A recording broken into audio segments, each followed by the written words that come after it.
नमस्कार दोस्तों, मैं अंकुर उपाध्याय स्वागत करता हूं आप सभी का आपके अपने YouTube channel share market analysis में।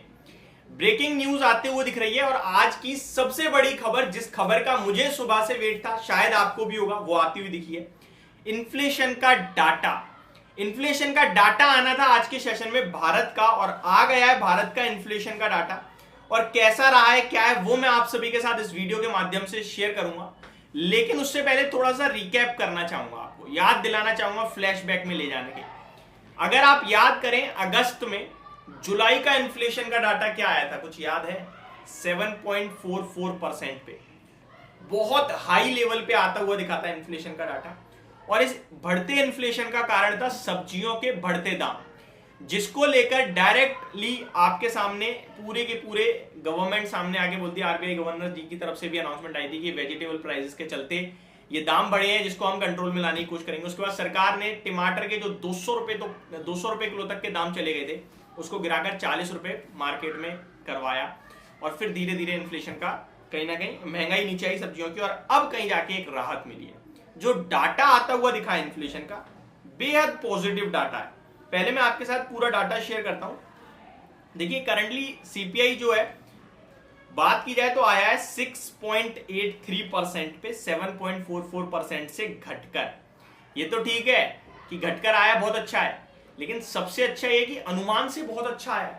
अनुमान था 7.1% का, लेकिन उसके सामने 6.83% सुपर्ब डाटा आता हुआ दिखा है, शानदार डाटा आता हुआ दिखा है इन्फ्लेशन का। और ये डाटा डेफिनेटली मार्केट को पुश करेगा, कॉन्फिडेंस देगा ऊपर तरफ जाने में।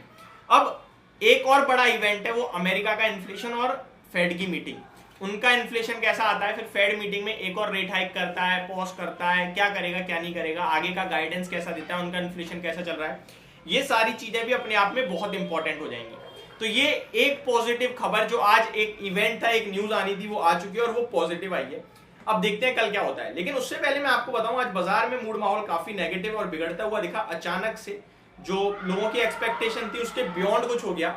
अभी मैं आपके साथ करंटली शेयर करूं तो डाउ फ्यूचर लगभग 60 पॉइंट नीचे ट्रेड करते हुए दिख रहे हैं। नेस्डैक फ्यूचर्स की बात की जाए तो वो भी मैं आपके साथ शेयर करूं तो वहां भी 63 पॉइंट्स की गिरावट है।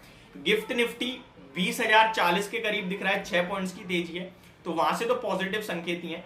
अगर मैं एक बार भारतीय बाजार आपके साथ सामने शेयर करूं तो एक सेंसेक्स हरे निशान में जरूर दिखा। अगर बड़े इंडाइसेस की बात की जाए तो, इंडेक्स की बात की जाए तो लगभग 94 पॉइंट्स की तेजी थी। बाकी निफ्टी केवल 3 पॉइंट नीचे, फ्लैट टू नेगेटिव। अगर बात करें बैंक निफ्टी की तो 60 point negative.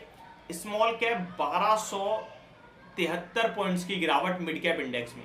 Mid cap index 1273 point गिरकर 3% गिरकर बंद हुए। स्मॉल कैप 4%, 4.1% की गिरावट, लगभग 532 पॉइंट्स की गिरावट।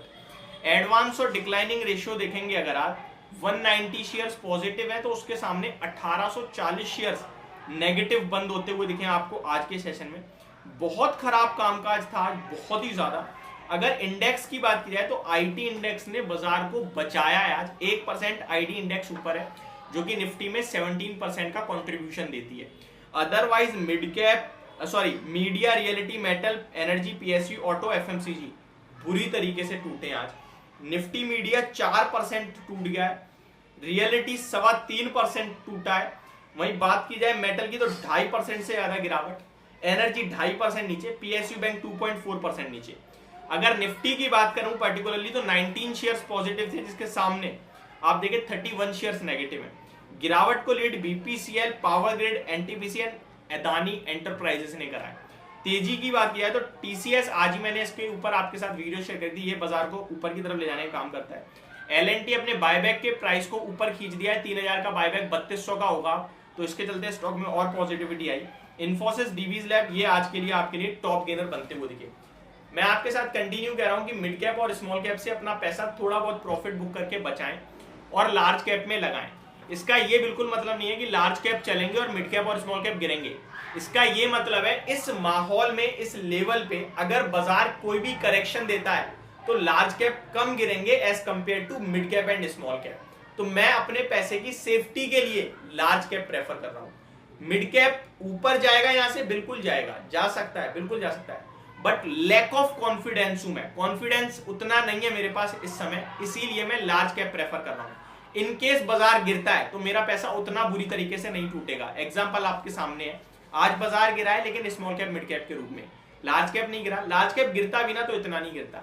यही मेरा एक रीजन था जो मैंने आपके साथ वीकेंड पे वीडियो शेयर करी थी, और यही मैं अभी भी कह रहा हूँ। Mid cap small cap definitely ऊपर जा सकता है और बढ़िया जाएगा। अभी भी कुछ ऐसी गिरावट के संकेत नहीं है, बाजार पॉजिटिव ही है, लेकिन मैं अपने पैसे की सेफ्टी देखूंगा तो लार्ज कैप में निवेश करूंगा।